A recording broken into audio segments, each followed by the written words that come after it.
What's up, everybody? Welcome back to Four Titles, One Truth. I'm Lance. Hey, it's your boy Tommy over here. Today, we're talking about something we hear all the time. Has the Army gone soft? That's a good question. Or is it one generation just getting older and crankier? Are you talking? That ain't me. I don't think You talking about us? I ain't cranky. Shoot. I was crankier on the job. I know. I'm happy now. But check this out. We can agree that every generation thinks the next one had it easier.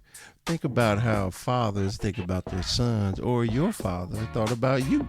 That's true. So That's true. we can agree, right? Mm-hmm. Okay. Yeah, we can. I'll take that. All right. But anyway, let's All get into it. What's one change you've seen in the Army that made you think this wasn't flown back in the day? Probably when I was coming. I don't know what it is, and I haven't been on post in a few to really look and see what soldiers are looking like. But the leniency in the length of the beards that folks and the styling of them, because I saw some folks in some uniforms that had some sharp ass Teddy Pendergrass.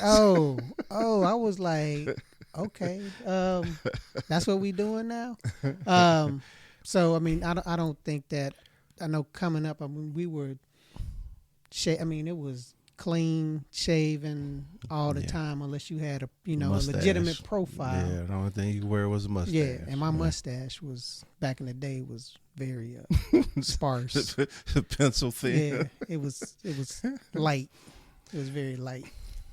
But it's been a lot of changes. I know you've probably seen a bunch of them. Yeah, coming up through the ranks. My only counter to that one is especially during our time, because beards are authorized. Mm-hmm. Currently they may be going away, but anyway, that's a whole nother story. Mm-hmm. With us being black men and shaving all the time, right, you do get those razor bumps. Right. I mean, and you can understand that. You have a legitimate shaving profile yeah. that's been documented and all of that stuff. But I know it's some jokers that were running around that had some flossing. Oh yeah, I can't because I'm. Yeah, and that goes to the doggone non-commissioned officers not doing what they're supposed to do. Okay. Not cracking down on that, because you're right. The standard was 1/8 inch, as Mm-hmm. long as it could be, and then it couldn't be shaped up. Right. So, but I always had a little issue. Well, not say issue, but a little thing against that, because, every other army in the world has beards. Beards. That's true. So. It's just one of them things. That's true.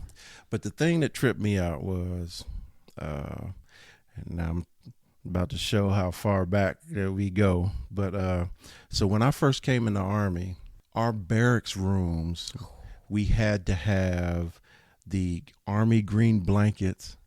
Okay. Just like you learn in basic training. The wool blankets. Those Army green wool blankets. That was the only thing we could leave on our bed. Now you could, of course, put your this is in your barracks room. Yeah, you could put your comforter on top of that and stuff. But before you left your room, you had to have your dust cover green blanket over the pillow, with the Army corners, and then you'd have to have your blanket with the Army corners, and hospital that corners, could pass the. Well, of course y'all do, but that's with the quarter test, pass the quarter test. But that ain't it. We used to have a desk, right? And on that desk, you'd have a lamp, and as long as the lamp wasn't plugged up, you'd have to have it wrapped around the base of the lamp. Yeah, I'm not finished. And then we'd have the drawers of the desk had to be staggered to include the long drawer for the pencil drawer. So that had to be staggered every time you left the room. But I'm not finished. Oh. We used to have what's called a wall locker. Mm-hmm. And in that wall locker, you'd have to have from the right to the left would be your military gear. and then from your left to the right would be your civilian clothes. Yes, and your hangers had to be evenly spaced for inspection. So if it was open, you'd have to do that. So did you have a TV or anything in the room? Excuse me? Did you have a TV? Yes, you could have a TV, but that's what I'm saying. That's what changed. So back in the day, the BOSS program, a better opportunity for single soldiers, that was only overseas, actually Europe focused, but it was overseas. And in the early 90s, they brought that to the United States.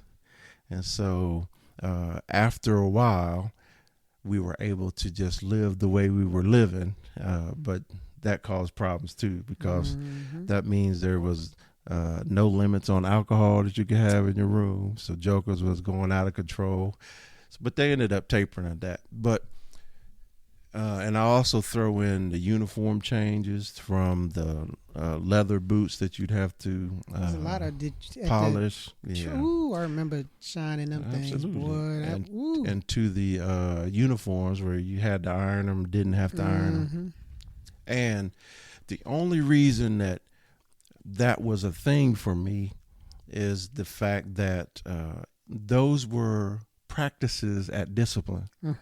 And I felt, even while I was living it, but I felt that when you take those away, the soldiers are going to be less disciplined. Well, that's what separates us from the generation. Well, the generation, but then just the civilian side. Just our standards that we have that are just like, okay.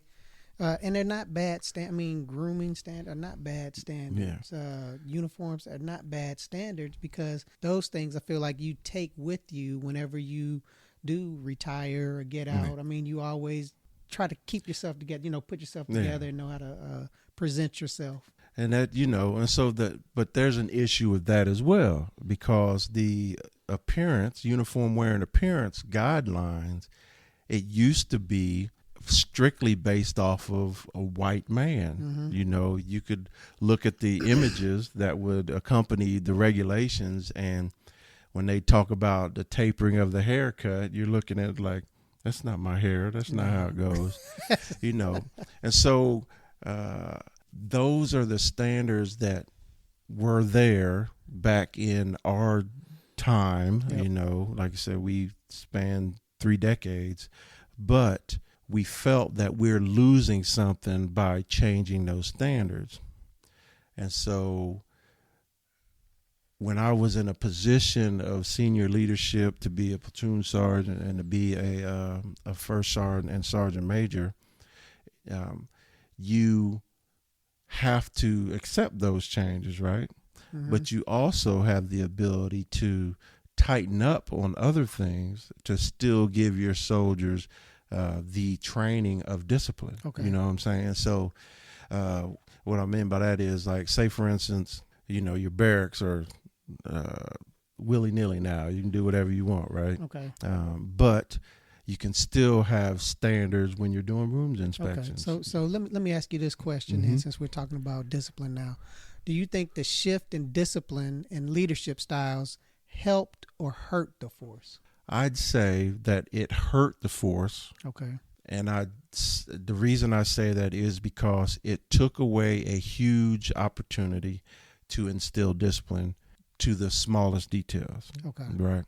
Now, if you have innovative leaders and you have the desire to train your soldiers and to get them to a standard, you can, like I was saying, you can incorporate different things. Right.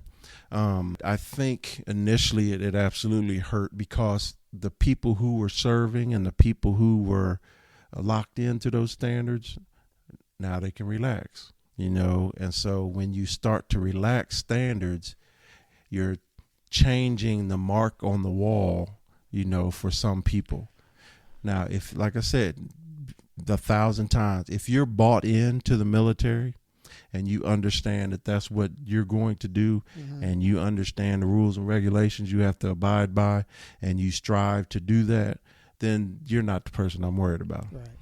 But if you were that joker that when the standards were higher and you were still falling short, how are you going to be a better soldier if I take Right. those standards away? But I do agree also that world has to evolve. Right. You know what I'm saying? So what about you? It Go ahead. I mean, it's a. Speak your mind. I mean, it's a. You free, sir. It's a. Yes. It hurt because again, like I said, I feel like. What do we become? Yeah. I mean, what do we? I mean, because it's like because because folks coming off of the, I'm gonna say coming off of the street, but folks that are newly coming in or seeing how we are. I mean, they're coming from that environment where they could do whatever. Do whatever they want, all willy nilly or whatever. And to know when you come into the military, you got to follow certain things that may be a little bit uncomfortable. You may not like, but everybody's doing it. Mm-hmm. It's for the good of everybody, and it separates us from the normal. So my counter to that would be, you come through basic training, you still have the same standards, except for the polished boots and the uniform. So I would say that if you take any civilian and put them in the military at any point ever in history, they would know that there's a difference. I'm talking about take away the battles and the wars, right? But if you took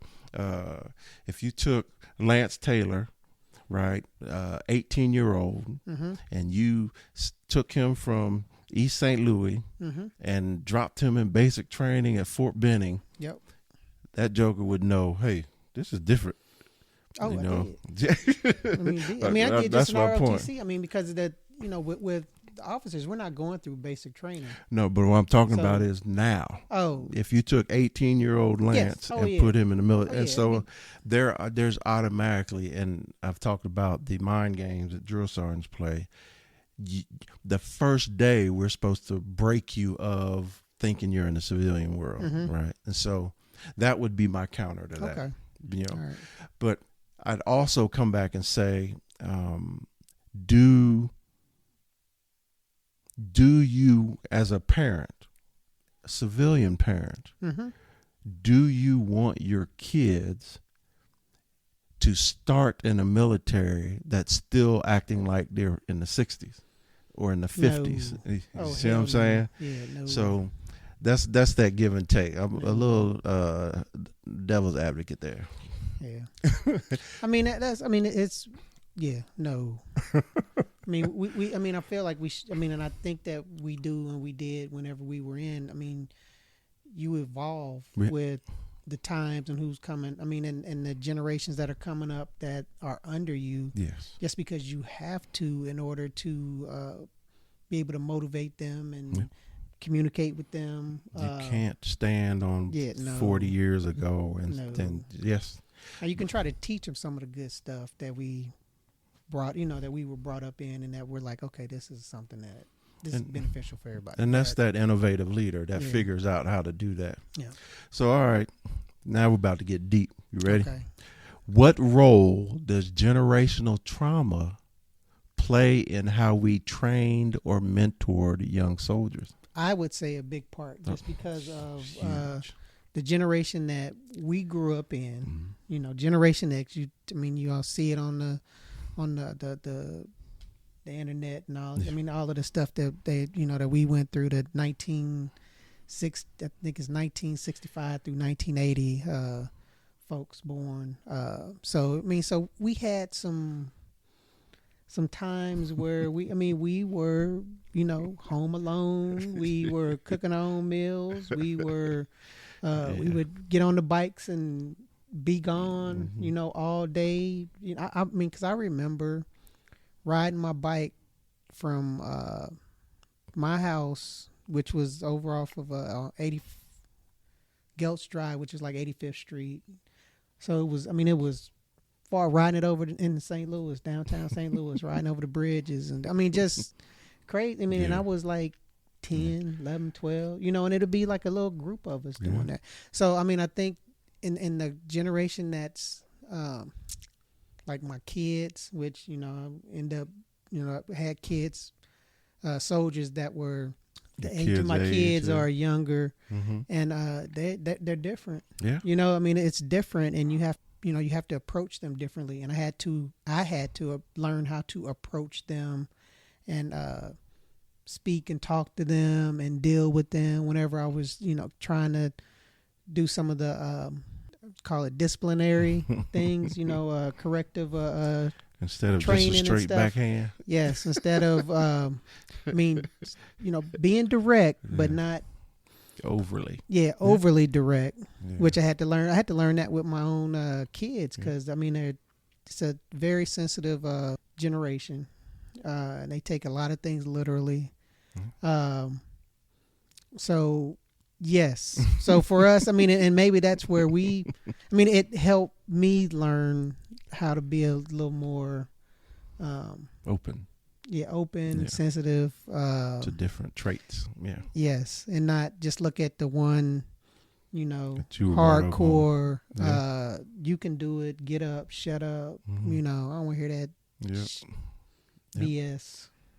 And that's the only reason I've learned to look at both sides of things, because I know for a fact I was raised differently than my father was. And the biggest reason why, it was a different time then, and that's the same evolution that happens in the military, because society inside the military is the same as outside, with just more defined rules. The generational trauma, you got to think about this, right? The soldiers that were beat up and harassed and abused at a certain level in their time of service have become the sergeants majors and the generals, and some of them didn't appreciate that, so they're allowed the rules to change. I can remember early in my career, you had some of the guys that were in Vietnam and stuff that was scary. Yes. It was, because I was my first duty station was at Fort Riley, and the Vietnam vets wore the big red one patch on that shoulder that was normally empty. And so when you see that, you're like, oh my gosh, they was in Vietnam. Because you got to remember, we came in the Cold War era. So seeing someone that actually was in combat, and then knowing the horror stories that accompany Vietnam, you look at them, because it was sergeant first classes and it was lieutenant colonels and colonels when we came in that had that Vietnam experience, and you're like in awe of them, because back then we didn't imagine fighting a war, because our biggest enemy was standing on the other side, and basically we mirrored each other's capabilities. So, but yeah, that was crazy. But the generational trauma is definitely something that had to change, because if you've ever watched a matter of fact, I'll take it back even further. If you've ever watched a Civil War era movie, just think about the medicine that was used. Say you got Nurse Taylor. Say you got shot with one of them ball bearings in your leg. Yep. What was the treatment? We're gonna give you a little whiskey. Yeah. We're gonna pour some of the whiskey on the wound. Then we're gonna get a saw and just saw that joker right on out, because we can't say that. It's all blown up. Exactly. So we treat you with the same stuff that I'm gonna cut a tree down with, exactly. What I'm gonna drink with to celebrate. So yes. Exactly. Yeah. So so if that didn't evolve, we'd all be walking around here limbless. Yes, you are absolutely correct. It's sad. So if the medicine can evolve, then that's the other side that I see. But I'll go back and say that even the trauma I dealt with in the military early on, because of the old standards, I knew that I couldn't put my hands on soldiers, and I knew that if I did put my hands on soldiers, somebody was going to tell, whether it be the soldier or somebody else. So, because when I first came in and I was a brand new private, you could take people behind the shed, and that was a space to where nobody knew what happened except the two people. And sometimes the leaders came out on top. Sometimes the soldiers did. I mean, and especially now with the technology and everybody walking around with a camera. I mean, they taping everything. So, so things have to change, and I think it's for the better. There are some things I wish they would have kept. I still wish they would have kept the leather boots, and made that a garrison uniform, and then issued a field uniform, which had the suede boots for when they're out when they're out in a combat environment. I'm trying to stay away from military words, so they could have the freedom that you would have while you're in garrison or out in the woods playing army. But when you're in the garrison, which is your everyday job, I think that you should still have to tighten up a little bit. I mean, it is. I mean, it's appearance. I absolutely agree with you because you had jokers that we would have folks that had the boots that they wore whenever they were deployed, bloodied up, and I mean, just all jacked up, and they're wearing them to the garrison. Yeah, back to the garrison, in the PX in the hospital, just like, what are you doing to get that? No. So yes, absolutely. So so a little give and take, I think, could have made us a little better. So did you ever change your own leadership style as the Army evolved, or did you stick to what you knew? You had to change, because if you don't, you'll find yourself in a whole lot of trouble. I say you find yourself spiraling. Yeah. I mean, it's just. And I'll give an example. So when I first became an NCO, they had just stopped doing handwritten NCOERs, non-commissioned officer evaluation reports, just a few years earlier. I mean, to the point that it was still in the regulation that it was acceptable. Because when I first came in, y'all, not everybody had access to a computer. And the computers were a whole lot different back in the 90s. They were big. Yeah. So, big and slow. So awards and non-commissioned officer evaluation reports and OERs, officer evaluation reports, they were okay to be handwritten. And the evolution went in war, they could be handwritten. But now even that's changed. So, so there have been changes in the military because the rules have actually changed. And then there's changes that you have to make when you are one-on-one with that soldier because like, for instance, you can't, we call it smoking, right? So when somebody does something wrong and you get in trouble, corrective training used to be PT all the time. And you used to be able to put a soldier in a front-leaning rest and walk away. And the front-leaning rest is the position that you start a push-up in. And you used to be able to leave them out there for hours if you wanted to. I mean, of course, you shouldn't. Even back then, we knew you shouldn't. But you could get away with that stuff. And you could make people push till the earth moves. Pass out. Yeah. So there were things that you used to do. Even PT, the physical training that we did, changed during our time to where it went from go out there and just try to force your people into fitness to where, with the master fitness training course, which I was, but you had to come up with fitness plans for your units and fitness plans for your overweight people or your physical training failures. So there was a lot that changed that you had to change as a leader to stay relevant, to stay current, and to basically keep yourself out of trouble. Yeah, stay out of jail. Yeah. So, what about you? Yeah, I mean, it's the same thing. I mean, you have to change with the time. I mean, in order to be effective, you have to be able to change. I think even going from duty assignment to job to job, sometimes you have to tweak it. I'm not going to say change it all, because you're going to be the leader that you are, but sometimes you have to tweak it when you fall in. Get to the because we talked about it before. You show up at daggone the 101st or the 82nd, thinking that you can just stay the way you are because you were a superhero at the other base.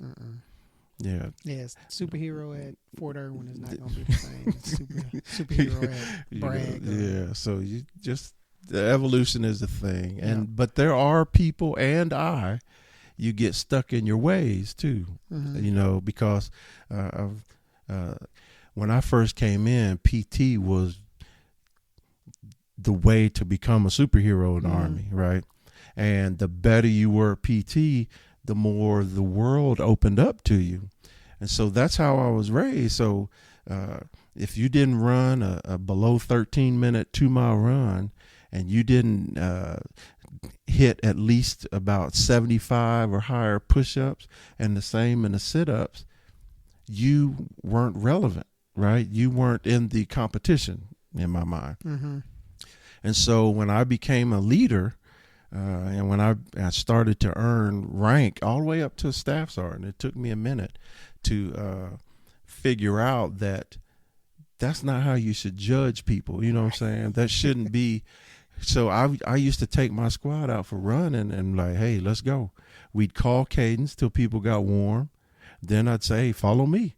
And then you gone. And then you turn around, and the people who aren't with you, I strang all the way back to the company. And then the people who aren't with you, in my mind, I'm like, they ain't ready. They ain't capable. No, you're not going to the promotion board. Or no, you don't get to go to that train or that school or class. And then I grew to realize that the Army standards are a little different than what I'm doing now. I'm basing their fitness off of my standard, which is exceeding the Army standard. And the Army standard is way down here. So why am I treating these people like they're failures when they're passing? And they were passing at good marks. It's not like they were doing the lowest you can get is 60, right? It's not like they were doing 60, 60, 60. Those are the points you can accumulate. They were getting like 80s, and I can't look at them. They're consistently getting 80s, but I'm looking at them as like failures. Hey, shit, you walking around on giraffe legs and shit, and you're like, dude, what are you doing? And I just say, shut up, keep up, let's go. Be like, but that's that evolution that you have to take, because if you were that way now and you didn't have the mindset of crawl, walk, running your subordinates to a standard, you mess around and kill somebody. Yep. Because most humans aren't super physically fit, whether they're in the Army or not. It's an effort, and most people. You have to train. I mean, some stuff is what I was gonna say. People can like some groups of folks. It's a little easier, it's a little natural, but it's still, you have to maintain it. And improve. You have to push yourself. Yeah, absolutely. And not everybody wants to do that. No. So check this out. If you were leading a platoon or a unit today, what would you do differently knowing what you now know? Back earlier, I wouldn't do a lot differently, just because in the hospital, in the jobs that, the clinical jobs that folks are doing, it's the same thing that would be doing on the outside. So we have standards that are regulated by, different organizations and the FDA and all that have to be there. That have to be, yeah. So, so those. But they've also gotten more strict. Yeah. So Yeah. and a lot of the things we would go, and I know that they still go above and beyond what the Civil War what the regular. requirements were. Yeah, we're not just making people bite on a stick and doing it. They're actually getting real anesthesia and stuff like that. Yeah, so a lot of the things like on the clinical job part, it wouldn't change anything on that matter. But when you start talking about the military side of it, try to be a little more flexible early on, because that's something I had to learn. If I would have known that coming in and have a better outlook, be more open, more open and accepting to understand things. I shouldn't say accepting, but more open and tolerant. Understand, tolerant. Yeah, tolerant to some things, and not get pissed and be in my own way and be like knife hand. Yeah, dismissing folks, right?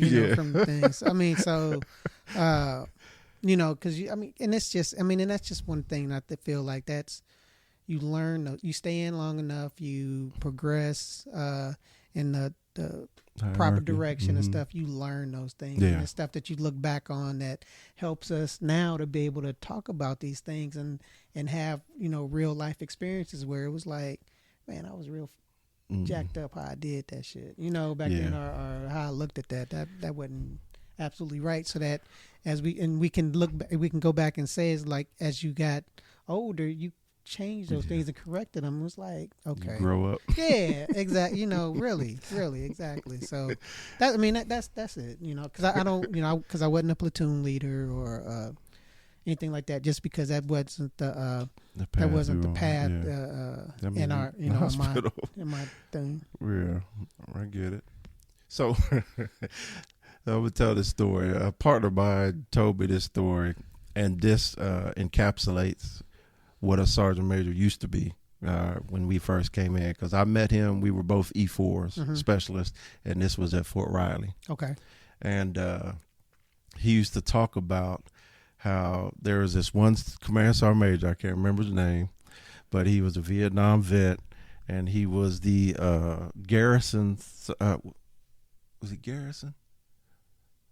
I can't remember if he was garrison or brigade command sergeant major, but he was like, so you step on my grass, I'm going to murder you, right? And so the headquarters where this sergeant major was, he was, it had like sort of like a maze of sidewalks, but he used to stand out on that at the front of the headquarters and just watch to see who was walking on his grass. And so the funny thing is, it didn't matter how close or far you were. So he said that joker would see somebody on the grass, he would go, "Soldier!" And he'd put that knife hand out, and that joker would go around that maze of the sidewalk. And he said one time this soldier walk around in full battle rattle, which at that time it was the LCE with the ammo pouches, the first aid kit, and the canteens, right? And a Kevlar on, right? The protective helmet, combat helmet. And that joker went around there, yelling at soldier, "Hey, soldier, blah, blah, blah, blah, blah, blah, blah." And he was cursing him about the whole time. And you see him doing the maze walk. And then he finally gets to the soldier, and the soldier's Kevlar, the band was wrong. It was all crooked and everything. And that joker snatched his Kevlar off and punted his Kevlar out. And then all you see is that soldier got down frontly to rest. Well, moved to the sidewalk, because that was funny too, because he still yelled at him, telling him, "Get over here on the sidewalk." But then he punted that helmet and then had that joker in the frontly to rest, and then walking back, just mad that that joker still pushing. That's how it used to be, but now Sergeant Major, we still care about the grass, right? But now we figure out ways to not be such a a shark That's on the funny. hunt for those. That is funny. So, but if you take me, and I agree with what Lance was saying, if you take me now and put me back as a platoon sergeant, I have all the skills that I could possibly need to be able to run that. And the biggest skill I have is the evolution of my mind and also problem solving. You know what I'm saying? Yes, So yep. you're so far beyond what you were as a sergeant first class or as a first lieutenant or second lieutenant, that most of the problems you'd skate on, right? But if we're talking about holding people to standards, I would have different things for them to focus on, but I'd still be a shark on those other things I need to focus on. Because, for example, since we're talking about platoons, I would make sure that my NCOs understood what staff is versus being online. You know, I'd make sure that they were actually learning 2 ranks above, you know, and focusing on by the time I pin on rank for them, we're not talking about that rank anymore, because I should have already prepped you to be ready to learn and experience, but have the tools you need. I should be making sure you're ready for the next rank and the second. So that's the knowledge that we have now that would change how we do it. Beneficial. Yeah. Oh, 100%. Yeah, it would have been beneficial. 100%. But the aggressive-ness, I'm not sure I could lose that, because I didn't lose it as Sergeant Major. Some stuff warrants it. You know, some of the things it warranted. But can I be honest? I might be a little more flexible on the PT standard, or the PT and weight standard. Because boy, yeah, that stuff needs to be revamped anyway. I mean, that's crazy. It's a little tougher. Yeah, it's crazy. I understand why people ain't running 13 minutes, 2 miles no more. So, but yeah, there'd be some changes, man. I mean, you can't help it. You can't bring, you couldn't bring a World War II colonel and put them in charge of a brigade. Some of them, are you getting trouble with some of them? I had when I was in ROTC, one of our Sergeant Majors, Sergeant Major Griffin. That joker, we would do PT. We'd like be out in the streets running. We'd get back to the gym, and he'd be like, because we were in like the Rangers, the little group that we did like the competition. Pre-Ranger course. Yeah, so he was like, for PT, he said you can have 1 beer before the PT test. We're like, okay, we can do that. He said, just one. You have 1 beer. And that joker would be smoking a cigarette after we, been out running 4 or 5 miles. So Vietnam era. It's different breed. The world has changed. Yeah, different breed. But look, we know that every generation rewrites the rules, not because they have to, but sometimes for the better, but also just to survive. Yeah, you know what I'm saying? Yeah, you got to change with the times. But leadership is never about looking tough, y'all. It's about being effective. I disagree. Motivating. I think it's about and inspiring others to accomplish the mission. That's true. Motivating and inspiring others to accomplish the mission. That I agree with. You can look tough if you want to. You can look tough if you want to. It's fine. So that makes me think, right? Maybe it's not about babying the next generation. Maybe it's about the evolution of leadership, which should happen, keeping up with the evolution of, humans. Yeah. Okay. And there you have it. We gave our take and our opinions. Thanks. Now we ask you to share yours. Are today's service members baby? Let us know, please. Yeah. I want to hear what y'all think. Honestly, I think they are in some points, but at the same time, I think the other points they had to evolve. Because it doesn't make sense to have like World War II standards in today's army. Yeah, I think that we have the kids that are coming in are a lot smarter, believe it or not. Because we wanted them to be better than us. Yeah. So we took some of that pressure off of them. Yeah. So just do us a favor. Drop a comment. Please. Share your thoughts. And don't forget, you can follow us on Instagram, TikTok, and YouTube at 4Titles1. Rate and review the show on whatever podcast platform you listen or watch us on. Yes. And join us next time. Why? So we can keep the conversation going, y'all. All right. All right.